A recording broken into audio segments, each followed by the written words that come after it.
Coming up in just a minute, we're going to be talking about finding the vertex and the axis of symmetry of a quadratic equation so that we can graph it. Okay, so vertex and axis of symmetry. In the meantime, like, share, and subscribe. Class is in session.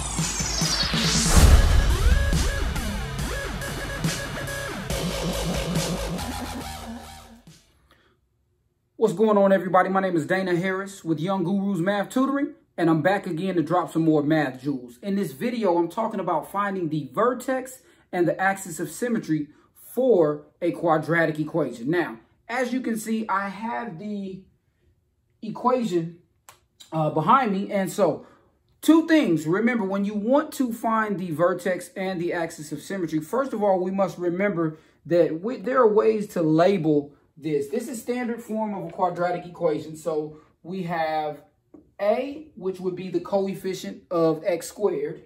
We have B, which would be the coefficient of x. Remember that A is -2. All right, we have B, which is the coefficient of x. And then we have C, which is going to be our constant. Very important, because without that, we're not going to be able to do this. Now, the first thing we need to do is we need to, it's easier to find the axis of symmetry because the axis of symmetry is the x-coordinate of the vertex. So I'm going to say x equals, and let's see if that marker looks good. It's not bright enough, so I'll change colors. I don't know why these green markers don't write that well on here. So let's say x equals, can y'all see purple? I do not like purple. I'm an alpha, but nevertheless. So x equals -b over 2a, right? So we have our a, our b, and our c, right? So x is going to equal the opposite of -2. Remember, that is the opposite of whatever b is, okay? So that's why I put it in parentheses. And then over 2 times, and actually I wrote that totally wrong, as you can see. It's -5, so the professionals make mistakes. Don't forget that. -5 over 2 times -2, all right? Now that we got that straight, so that equals -5 over -4, which is actually going to be, so our x-coordinate is going to be 5 over 4, right? So we're going to keep that, and we're going to use that to find the y-coordinate, or the y-coordinate of the vertex, all right? So when I do this, I'm going to actually take the x-coordinate, and I'm going to find f of whatever this x-coordinate is. So this is f of 5 over 4, right? So I have -2 times 5 over 4 squared plus 5 times 5 over 4, and then minus 10. Let me double check to make sure I wrote that properly. All right, -2 times x squared plus 5 times x minus, okay. So now we got a lot of calculations to do. So let's do 2. We'll do times 25 over 16, because I need to take the 5/4. I need to square the numerator and the denominator. And then plus 5 times 5 over 4. Remember, this is 25 over 4. Well, why? Because 5 is the same thing as 5 over 1. So 5 times 5 is 25, and 1 times 4 is 4. And then minus 10. Now, as you can see, there are some fractions in here. Don't be afraid of fractions. If so, I got a video for that. All right, so this gives me -50 over 16 plus 25 over 4 minus 10. Now, in order to combine these, I need to get some common denominators or whatever. So I'm going to use 16 as my common denominator because it is the least common multiple of 16, 4, and 1, right? So I have -50 over 16 plus 4 times 4 gives you 16. So I have 16 here. 25 times 4 is 100. And then minus 160 over 16, because 1 times 16 is 16. And then 10 times 16 is 160. Now I need to combine all these together. So 50 minus 100 is -50. -50 plus 160 is 110. So 110 over 16, which actually simplifies to 55 if I divide it by 2 over 8. Okay, so my y coordinate is 55 over 8. And let me double check my notes. Okay, so since we have that, we actually, and let me make sure this actually should be negative. I'm sorry. So that's because negative 50 plus 100 is positive and then negative. So this should be negative 55 over 8. So always double check behind yourself. So that means that our vertex is actually, this is the x coordinate. This is the y coordinate of the vertex. So my vertex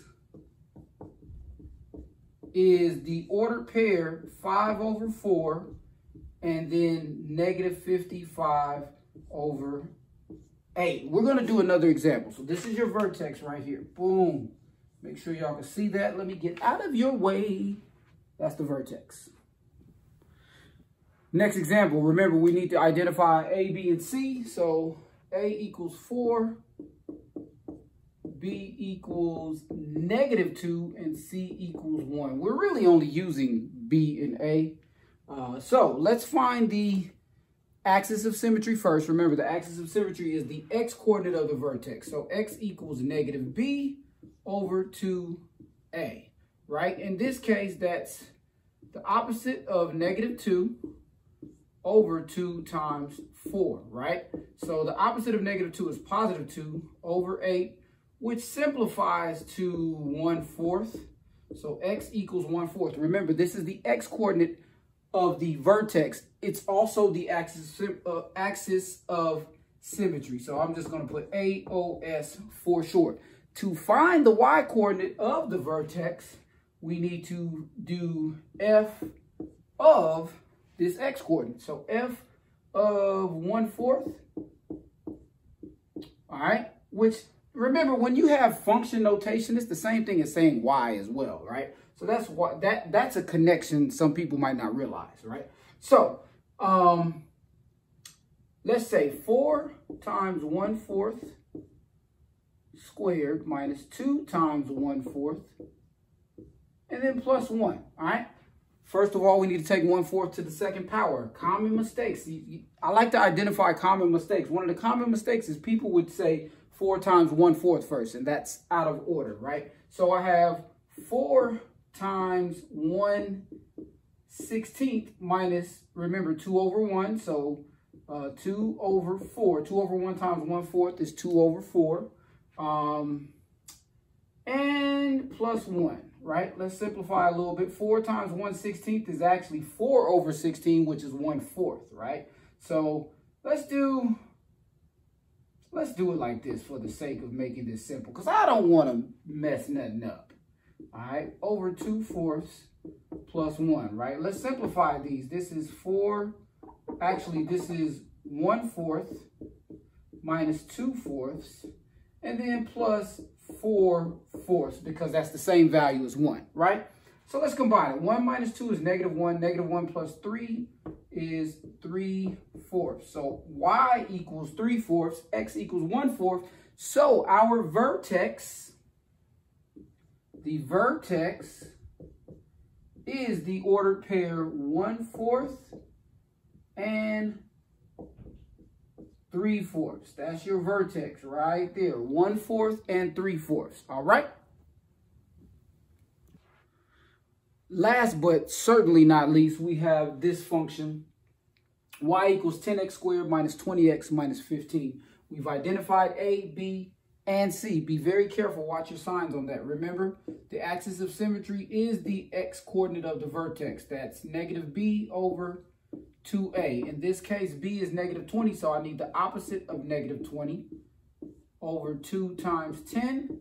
And if we simplify that, that gives me 20 over 20, which is just 1. So our x coordinate is 1. The vertex y coordinate comes from f of the x coordinate. So f of 1 in this case, which is not too difficult to solve. 10 times 1 squared minus 20 times 1 minus 15. Oh, this should be easy peasy lemon squeezy. All right, 1 squared is 1, so 10 times 1 is 10, minus 20 minus 15. That gives me 10 minus 20 is negative 15. No, I'm tripping. 10 minus 20 is negative 10. And then minus 15 is negative 25. Let me double check. Negative 20 plus negative 15 is negative 35 plus 10 is negative 25. All right, here. So our y coordinate is negative 25. So the vertex is the ordered pair 1 and negative 25. This is my vertex. Now, always remember, these things are just the basis of graphing a quadratic equation. All right. Next video, I'll show you how to actually put this information to use and graph the quadratic equation. Thank you for rocking with me. Dana Harris, Young Gurus Math Tutoring. I got the solution to your math problems.